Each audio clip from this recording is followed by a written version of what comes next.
네, 강프로입니다. 알테오젠 보겠습니다. 자, 알테오젠 일단 금요일날 4% 상승해서 끝났고요. 62평은 완벽하게 회복을 했습니다.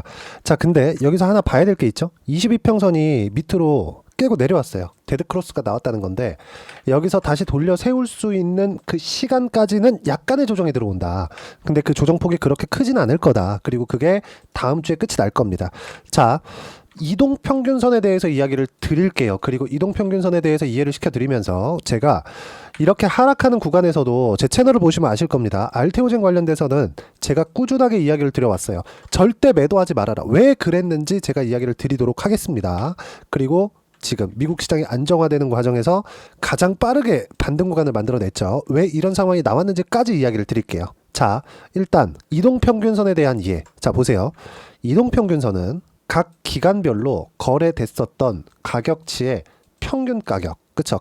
이 평균 가격을 연결해 놓은 선입니다. 그러면 20일 이동평균선이 돌려 세우기 위해서는 어떤 부분이 나와야 돼요? 20일 동안 평균치가 낮아져야 됩니다. 자, 지금 20일 동안의 평균치 이때예요. 3월 한 중순부터 지금까지. 자, 그러면 이때 고가는 이미 돌파를 했죠. 다음 주부터는 20일 이동평균선의 머리를 들기 시작한다는 겁니다. 자, 그러면 20일 이동평균선의 저가가 높아지는 부분, 20일 신고가가 나오는 부분, 이건 어떻게 구분을 짓느냐? 보세요. 10일, 여기서부터 20일을 딱 찍어요. 그러면 대략 10거래일 정도가 남아 있습니다. 자, 여기서 다음 주에 계속 횡보하는 상황이 나왔다. 그러면 어떻게 될까요? 저가가 계속 높아지는 상황. 즉 알테오젠의 주가는 지금 이쪽 구간에서 횡보를 하더라도 20일 이동평균선의 주가는 계속해서 올라올 수밖에 없다는 점. 자, 그럼 여기서 알테오젠이 만약에 장기 이평선을 깨고 내려갈 것 같았으면 성장성이 꺾여야 됩니다. 근데 알테오젠의 성장성은 계속해서 어떻게 돼요? 자, 내용 보세요. 제가 한 가지 내용에 대해서 이야기를 드릴게요. 알테오젠의 계약 규모 그리고 계약 건수가 어디에서 나오고 있는지입니다. 자, 요 내용인데, 자, 내용 한번 보겠습니다. 알테오젠 연도별 기술 이전 계약을 제가 요약해 온 건데, 자, 내용 보세요. 19년도 글로벌 제약사 A 1조 6천억, 글로벌 제약사 B 머크. 자, 실제 머크와의 계약건이 첫 번째 일어났었던 건 2020년도입니다. 이때부터 시작해서 ALT-B4의 가능성을 어디서 봤다? 머크에서 보고 있었다는 거죠. 이때 첫 번째 계약건이 3조 9천억, 그리고 대략 한 6천억 정도를 증액하면서 4조 5천억 이상의 계약건이 만들어졌고 여기에는 판매량에 대한 로열티 수입까지 포함이 된 겁니다. 여기서 하나 더 추가된 게 있죠. 25년도에 아스트라제네카. 중간에 하나가 빠졌는데 그건 금액이 좀 낮아서 그래요. 어떤 부분이냐? 다이치 상교와의 4천억 규모의 계약건. 이건 ADC 쪽입니다. 자, 그러면 ALT-B4, SC 제형에 대한 부분은 계속해서 범위를 확장시켜가고 있다. 우리가 여기서 한 가지 더 주목해서 봐야 될 건 머커의 계약건보다 아스트라제네카와의 계약건이에요. 자, 머커의 계약건에 대한 규모 그리고 로열티 수입까지 보면 가장 큰 규모의 계약 그리고 한국에서 제약사가 이뤄낼 수 있는 가장 큰 규모의 계약을 만들어낸 거 맞습니다. 사실이에요. 하지만 여기는 키트루다 SC 한 건입니다. 근데 아스트라제네카하고는 3건인가 4건 규모의 그 확장성을 보여왔기 때문에 어떤 의미가 되느냐? ALT-B4에 대한 확장성이 계속해서 늘어나고 있다. 그리고 아까 전에 말씀드렸었던 ADC 쪽, 그쵸? ADC 쪽으로 확장되어 가는 부분을 보면, 자, 우리가 항암제를 볼 때 1세대, 2세대, 3세대, 그리고 4세대 이렇게 구분을 지어 볼 수 있어요. 1세대는 뭐냐? 1970년도에 나왔었던 화학항암제예요. 그럼 2세대는 뭐냐? 표적항암제입니다. 그럼 3세대는 뭐예요? 이게 키트루다예요. 이게 뭐예요? 면역항암제. 자, 화학항암제는 암은 자기세포잖아요. 그래서 화학항암제를 썼을 때는 자기세포까지 다 죽여버립니다. 하지만 효과는 가장 빠르게 나오죠. 그만큼 부작용도 큽니다. 근데 이걸 보완하기 위해서 암세포만 표적하는 표적항암제가 나왔고요. 여기보다 더 진보된 방식, 키트루다 같은 경우에는 자가 면역을 높여서 암을 치료하는 방식으로 진화가 된 겁니다. 근데 IV 제형이었다는 거죠. 이게 뭐예요? 정맥 주사 방식이었다. 근데 이건 시간도 오래 걸리고 비용도 비쌉니다. 여기서 피하 주사 지방 제형으로 변경된 게 SC 제형이고요. 그만큼 시간도 줄게 되고 가격도 낮아졌습니다. 근데 이 부분에서 생존율까지 더 높아졌다. 그러면 어떻게 될까요? 훨씬 더 판매량이 늘어나겠죠. 3세대 항암제 중에서 세계에서 가장 많이 팔린 게 아니라 유일하게 지금 판매가 되고 있는 게 머크의 키트루다예요. 키트루다. 자, 근데 키투르다의 판매가 10년이 이제 넘어갑니다. 의미하는 바가 뭐냐? 특허 기간 만료가 임박해 있다는 거죠. 그러면 제형 변경 기술을 이용해서 특허 기간을 늘리는 게 머크의 목적이었어요. 근데 머크에서 ALT-B4와 함께 연구를 진행하다 보니까 뭐가 나왔어요? 생존율까지 늘어났다. 근데 이런 부분들이 확장되기 시작해서 아스트라제네카까지도 연결이 됐다는 거죠. 아스트라제네카에서는 3건인가 4건이에요. 이게 1조 9천억 원 정도의 계약건을 만들어냈는데 이게 키투르다 단독으로 사용되는 것처럼 한 건에 대한 계약이 아니라 그쵸? 더 범용적으로 늘어날 수 있다는 거죠. 근데 우리가 여기서 봐야 될 게 주가라는 겁니다. 주가. 무슨 얘기냐? 알테오젠의 주가가 여기서 올라가기 위해서는 앞으로 추가적으로 성장할 수 있는 상황이 나와야 되는데 그러기 위해서는 한 가지 조건이 필요합니다. 시장의 안정화. 자, 시장의 안정화라는 건 뭡니까? 미국 시장의 안정화. 그래야 한국 시장이 안정화가 된다는 점. 예를 들어서 그래요. 삼성전자가 계속 빠져. 그러면 알테오젠의 주가도 이렇게 버틸 수가 없어요. 무슨 얘기냐면 시장이 계속해서 하락하는 전체적인 하락하는 이 하락 추세를 만들어가고 있을 때는 아무리 좋은 상황이 만들어진다고 하더라도 앞으로 성장할 수 있는 상황이 만들어진다고 하더라도 주가 안 올라간다는 겁니다. 근데 지금은 최악의 상황을 지나왔다는 게 뭐예요? 나스닥의 움직임 자체도 30% 가까이 하락 구간이 나왔었다는 겁니다. 직전 2달 정도의 움직임을 보더라도 실제 찍어서 제가 보여드리면 나스닥입니다. 나스닥 종합주가지수고요. 내용 보시면 어때요? 26%, 26.48% 정확하게 고가 대비 저가폭이 나왔다는 거고 미국 시장 같은 경우에는 30% 가까이 빠졌다. 이것보다 더 빠지잖아요. 뭐가 나오는 줄 아십니까? 경기 침체, 경기 둔화, 최소한 이 2가지 중에 하나는 나온다는 겁니다. 만약에 이게 나오기 위해서는 뭐가 필요해요? 이제 기업들의 실적 그리고 경제지표 이런 부분들이 발생을 해야 됩니다. 그러면 이렇게까지 하락한 이유가 뭐겠습니까? 관세 하나예요. 관세 관련된 문제가 해결이 돼야 됩니다. 근데 이게 해결이 안 되더라도 그쵸? 안 되더라도 우리가 트럼프가 무슨 얘기할지 어떻게 합니까? 무슨 얘기냐면 이게 해결이 되지 않더라도 최악의 상황을 봤다. 만약에 이쪽을 이탈하는 그런 정도의 움직임이 나온다. 그때는 연준에서 개입해야 될 수밖에 없습니다. 양적 완화를 포함해서 금리 인하 이 구간까지 모든 부분들이 다 마련이 되어 있다. 그러면 이 상황을 만든 게 누구예요? 트럼프입니다. 트럼프는 왜 이럴까요? 자기 생각이 맞다. 오케이. 그럴 수 있어요. 대단한 사람이니까. 그러면 우리가 여기서 봐야 되는 부분이 뭐겠습니까? 트럼프가 왜 이렇게 강한 드라이브를 걸면서 정말 미친 듯한 이 폭주하는 상황을 만들어내는 걸까? 선거 스케줄이 너무 타이트해요. 미국은 올해 지나잖아요. 이제 한국으로 따지면 총선, 중간선거 기간으로 들어갑니다. 26년도가 되면 26년도 말이 되잖아요. 그러면 총선 기간에 들어가기 때문에 즉 중간선거 기간에 들어가기 때문에 트럼프가 25년도 최소한 상반기 안에 지금 90일 유예를 줬잖아요. 그럼 90일이면 대략 한 3개월 정도 잡고 4월 달부터 시작해서 대략 한 6월 달 안까지는 다 끝내겠다는 거예요. 관세 관련된 협상, 미국에서 무역 적자를 보고 있는 내용들, 미국에서 보고 있는 무역 적자 관련된 내용은 제가 이야기를 하면 내용이 너무 길어질 것 같아가지고 이건 패스할게요. 결론부터 말씀드리자면 미국은 무역 적자를 표면상으로 보고 있지만 실제로는 기업이 계속해서 성장하는 상황을 만들어 왔습니다. 왜 이런 상황이 벌어질까요? 미국의 가장 큰 수출 품목은 반도체도 아니고요. 그렇죠? 뭐 농민을 살리겠다고 했으니까 콩도 아니고요. 뭐 옥수수, 뭐 식량 이런 쪽이 아니에요. 미국에서 가장 큰 수출 품목은 달러입니다. 달러. 기축통화국을 유지하는 것. 즉 달러를 주고 재화를 받아오는 겁니다. 대신에 이 재화를 받아오는 과정에서 기업들의 실적은 훨씬 더 좋아지고요. 기업들은 이 실적을 바탕으로 자금이 생기고 그 자금을 토대로 추가 투자를 지속적으로 이뤄내면서 기술적인 우위를 만들어 가는 게 지금까지의 상황이었는데 트럼프는 이걸 깨려고 하고 있는 거예요. 그러면 그런 부분이 나오면 어떻게 상황이 벌어진다는 걸 직전 한 2달 정도의 나스닥의 움직임을 보면 알 수 있고 가장 더 직관적으로 보면 달러 인덱스, 달러의 가치가 10% 정도 평가절하됐습니다. 무슨 얘기냐? 미국에서 인플레이션이 올 수 있다는 상황. 자, 보세요. 트럼프는 에너지 가격을 낮추면 인플레이션 없다고 호언장담을 하고 있는데 우리가 인플레이션을 뒤집어서 생각해 볼게요. 인플레이션을 바꿔서 얘기하면 뭐가 나옵니까? 인플레이션을 뒤집는다. 뭐예요? 화폐 가치가 떨어진다. 달러가 떨어진다. 인플레이션이 오고 있다. 이렇게 보고 있는 겁니다. 시장은. 근데 트럼프만 이게 아니라고 얘기하고 있어요. 근데 이게 정말 주식시장이 최악의 국면을 지나고 있는 이런 상황이 지금보다 더 심화되잖아요. 연준에서 들어올 수밖에 없다. 그리고 트럼프는 만약에 지금 한 2달, 3달 안에 이런 그 가시적인 성과를 못 내고 주가 더 빠지잖아요. 저는 이 상황 자체가 유지될 거라고 생각하지 않습니다. 다 동의하실 거라고 생각해요. 저 중국 별로 안 좋아하는데 중국이 조금 승기를 잡은 게 아닌가 안타깝습니다. 미국이 계속해서 기술적인 우위를 가지고 가야 되는데 그 제조업, 그쵸? 미국에서 내보낸 제조업, 다들 제조업이 어떤 구조로 움직이는지 아시잖아요.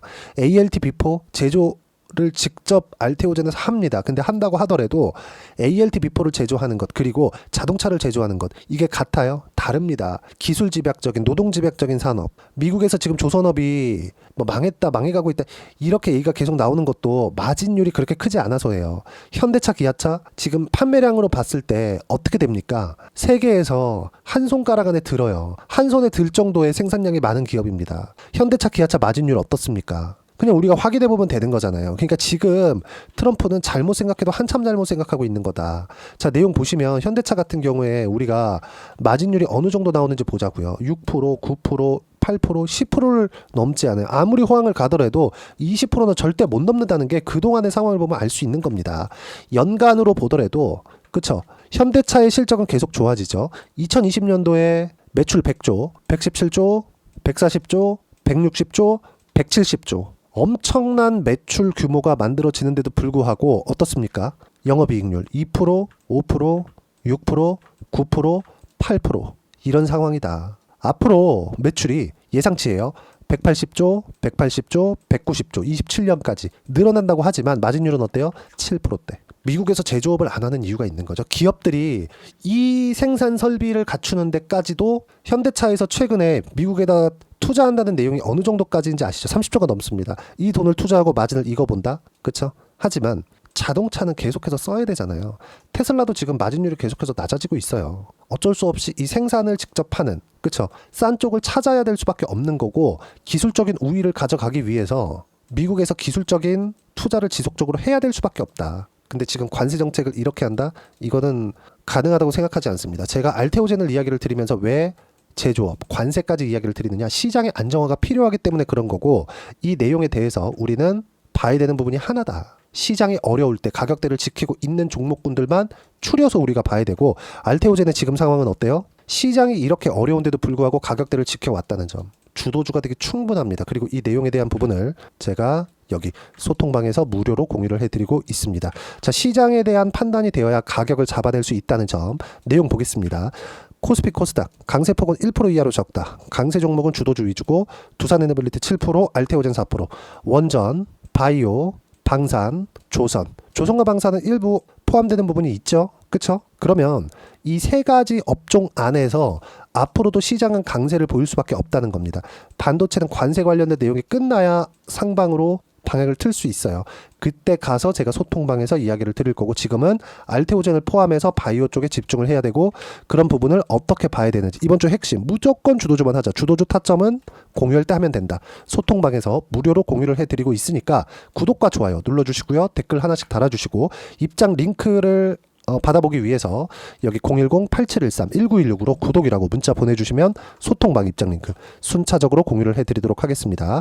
자, 그리고 소통방에서 진행하는 이 가격적인 부분을 동일하게 따라 있을 때 어느 정도까지 수익을 볼 수 있는지, 그 부분은요, 제 실제 계좌를 오픈해서 이야기를 드릴게요. 자, 조회를 눌러가면서 보여드리고 있는데, 자, 내용 보시면 어때요? 17%씩 이렇게 수익 구간 나오죠. 언제 했어요? 신고가 구간에. 신고가는 뭐예요? 선반영. 뭐가 가격이. 그쵸? 알테오젠을 보더라도 마찬가지입니다. 알테오젠을 보더라도 제가 상승하는 구간을 확인했을 때 매매 구간을 꾸준히 잡았고, 그런 결과 30%씩 이렇게 수익 구간 만들어내고 있고요. 그리고 이쪽에서도 마찬가지라는 거죠. 매수 언제 확인했을 때, 그리고 고가 찍고 떨어지고 나서 이격 좁혔을 때 매수 또 다시 올라가는 점. 자, 떨어질 때 계속해서 말씀을 제가 드려왔어요. 절대 팔지 말아라. 시장 충분히 빠질 만큼 빠졌다. 근데 알테오젠 추세 유지하고 있다. 이거보다 저 추가적으로 빠질 때는 미국 시장이 더 죽어야 되는데, 미국 시장이 여기보다 더 죽으면 연준에서 개입할 수밖에 없다. 그래서 소통방에서 제가 주도주 위주로 진행하고 강세 종목 위주로 끌고 가야 된다고 이야기를 드렸었던 거고, 이 부분에 대한 내용, 그쵸? 똑같이 따라 있을 때 30%씩 수익 구간 만들어내고요. 알테오젠뿐만이 아니라 분산 투자, 같은 섹터에서도 동일하게 매매를 할 수 있고요. ABL 바이오 같은 경우에도 제가 신고가 구간을 공략한 결과 70%대 수익 구간 단기간에 만들어냈다는 점, 이 부분도 소통방에서 제가 동일하게 그쵸 공유를 해드렸다는 점. 자, 내용 보시면 ABL 바이오 시장가 매도 그쵸 매매한 구간 신고가 구간에서 매매했고 올라가는 상황 확인해서 매도한 결과 70%씩 이렇게 수익 구간 나왔다는 점, 이 모든 부분을 무료로 공유를 해드리도록 할 테니까 구독과 좋아요 눌러주시고요. 댓글 하나씩 달아주시고 010-8713-1916으로 구독이라고 문자 보내주시면 소통방 입장 링크 순차적으로 공유를 해드리도록 하겠습니다. 자, 가격을 이해해야 꾸준하게 수익 구간 만들어낼 수 있는데, 가격을 이해하기 위해서는 시장에 대한 판단도 중요하다. 즉 이론적인 부분을 어떻게 봐야 되는지, 그 부분은요 여기 알테오젠의 단기 보유 전략, 단기는 2주입니다. 2주 동안 내가 어떻게 수익 구간 만들 것인지 그 부분이고, 2주 안에 수익 구간 만들기 위해서는 가격에 대한 부분 중요하고, 가격에 대한 이해가 되어 있어야 주도주, 신고가, 이 두 가지 내용 파악이 될 겁니다. 이 두 가지 내용 모두 무료로 공유를 해드리도록 할 테니까 010-8713-1916으로 알테오젠이라고 문자 보내주시면 단기 가격 전략 함께 공유해드리도록 하겠습니다. 자, 1월달, 2월달 시장이 좋았는데 관세 관련된 내용으로 시장을 흔들리고 나서 좀 어려운 시장이 지나왔습니다. 알테오젠도 동일하게 조정을 받아왔어요. 근데 알테오젠을 포함해서 주도주들, 신고가 종목군들은 계속해서 강한 움직임을 보여왔다. 자, 그러면 우리가 매매를 하는 과정에서 꾸준하게 공략을 해야 되는 종목군들은 여전히 신고가 종목입니다. ABL 바이오 이렇게 70%씩 단기간에 이렇게 시장이 어려운데도 불구하고 수익을 낼 수 있었던 부분은 앞으로 좋아질 만한 내용을 가격이 먼저 반영해서입니다. 과거에는 어땠을까요? 예를 들어서 로봇 관련된 종목, 레인보우 로보틱스가 강할 때 에브리봇 같은 경우에 보더라도 어때요? 단기간에 47%씩 수익 구간 만들어지죠. 반도체가 강할 때 사람 테크놀로지 같은 거 어때요? 매도한 결과 75%씩. 지금도 이런 종목군들이 있는 겁니다. 알테오젠도 그 중에 하나고, 알테오젠과 함께 어떤 종목을 공략해야 되는지 제가 딱 한 종목만 준비를 해놨으니까 영상 끝까지 시청하시고요. 모든 분들이 성공 투자하셨으면 참 좋겠습니다. 자, 여전히 시장은 녹록지 못합니다. 이런 상황이 벌어지는 건 어쩔 수 없습니다. 이런 상황에서도 수익이 나는 종목들의 구조는 변하지 않습니다. 즉 대시세 종목에 대한 구조는 변하지 않는다는 거고, 실제 제가 소통방에서 지속적으로 이야기를 드리고 있는 내용도 대시세 종목이나 시장 주도주를 공략하는 건 철저하게 가격 분석을 하라고 이야기를 드리고, 가격 분석 이후에는 이슈에 대한 파악, 그리고 이슈를 파악하고 나서는 다시 내가 얼마에 매수할지 그 타점에 대한 부분을 지속적으로 언급을 하고 있습니다. 자, 근데 생각해 보세요. 시장이 굉장히 어려웠습니다. 어려운 상황에서의 어떤 종목들이 강했냐 보면 반도체와 그리고 바이오입니다. 자, 실제 여기 보면요.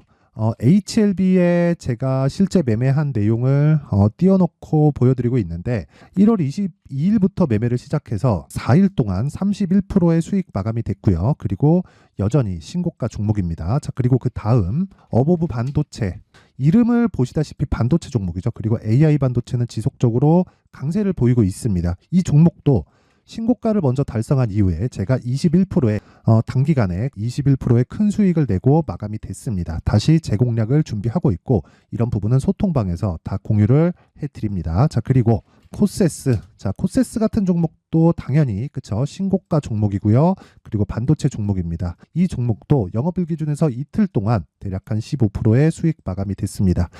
내용을 한번 보시면 어떻습니까? HLB를 포함해서 뭐 30%, 20%, 뭐 15% 이런 식의 수익이 지속적으로 발생하고 있는데, 이 세 종목 모두 다 신고가 종목이고 1월 달에 시장이 약세를 보이고 있는 구간에서도 강했었던 그런 종목입니다. 특징점이 하나 있는데, 그 이슈에 앞서서 가격이 먼저 반영했다는 거죠. 그렇게 제가 가격을 먼저 보고 이슈에 대해서 파악하는 이유는 결과적으로는 큰 시세를 먹기 위한 사전 준비 작업입니다. 실제로 큰 시세를 먹기 위해서 사전 준비 작업을 했을 때 여기 레인보우 로보틱스 127%, 그리고 ISC 98%, 그리고 한미반도체 97%의 큰 수익을 내는 상황을 만들 수 있습니다. 어떤 식으로 소통방에서 진행됐는지, 그쵸? 그 상황을 제가 이야기를 드린 건데, 이런 상황도요 당연히 신고가를 공략했을 때 가능한 겁니다. 자, 그러면 이번에도 마찬가지입니다. 그쵸? 정부 주도의 코리아 디스카운트 해소 방안이 2월 달에 발표를 하고요. 그리고 2월 달에 발표된 내용을 토대로 주가가 움직이는 게 아니라 이미 움직인 내용이 있죠. 실제 이 내용은 크게 중요한 게 아니라는 겁니다. 실제 움직인 내용을 보면, 자, 기아차입니다. 실제로 12월 달에 신고가를 만들어 놓고 정부에서 입김을 불어 넣으니까 순식간에 기아차를 포함해서 현대차 같은 거대 기업들의 주가가 2주도 채 되지 않아서 40% 정도의 큰 시세를 냅니다. 자, 그러면 우리는 어떤 종목을 봐야 될까요? 이슈를 파악해야 되는 것도 맞지만 철저하게 가격에 맞춰서 매매를 해야 되는 게 당연히 중요합니다. 정부가 주도하는 정책 방향이 있겠죠. 그 방향에 맞춰서 우리가 종목을 찾을 필요가 있다. 자, 그럼 답이 나왔습니다. 정부가 주도하는 방향에 맞춰서 제2의 기아차를 찾는 게 지금은 중요하다. 근데 정부 정책의 방향에 맞게 가자. 그랬을 때 앞서서 제가 보여드렸었던 내용인 여기 레인보우 로보틱스 127% 그리고 ISC 98% 그리고 한미반도체 97%와 같은 수익을 낼 수 있습니다. 물론 시간에 대한 부분은 최소 2주의 시간이 필요하고요. 그리고 최장 3개월 안에 끝내야 됩니다. 자, 기아차의 시세를 보셨던 것과 같이 2월 달에 정부 정책의 방향이 결정되고요. 바로 3월 달이면 시행입니다. 자, 그러면 우리는 거기에 맞춰서 당연히 종목을 찾아야 되고 제가 제2의 기아차를 찾아놨습니다. 제가 아까 전에 소통방에서 이야기를 드렸었던 내용 다 공개를 해드렸는데 그 내용처럼 종목만 받고 싶다 하시는 분들은요. 상단에 있는 제 전화번호로 대시세, 자, 대시세라고 문자를 보내주시면 정부 정책의 방향에 맞는 종목을 모든 분들에게 무료로 공개를 해드리도록 하겠습니다. 자, 제가 원하는 건 채널 성장이 목적입니다. 자, 그래서 구독과 좋아요 꼭 좀 부탁드리고요. 모든 분들이 정부 정책에 맞는 방향으로 매매를 이어가서 큰 수익 보셨으면 좋겠습니다.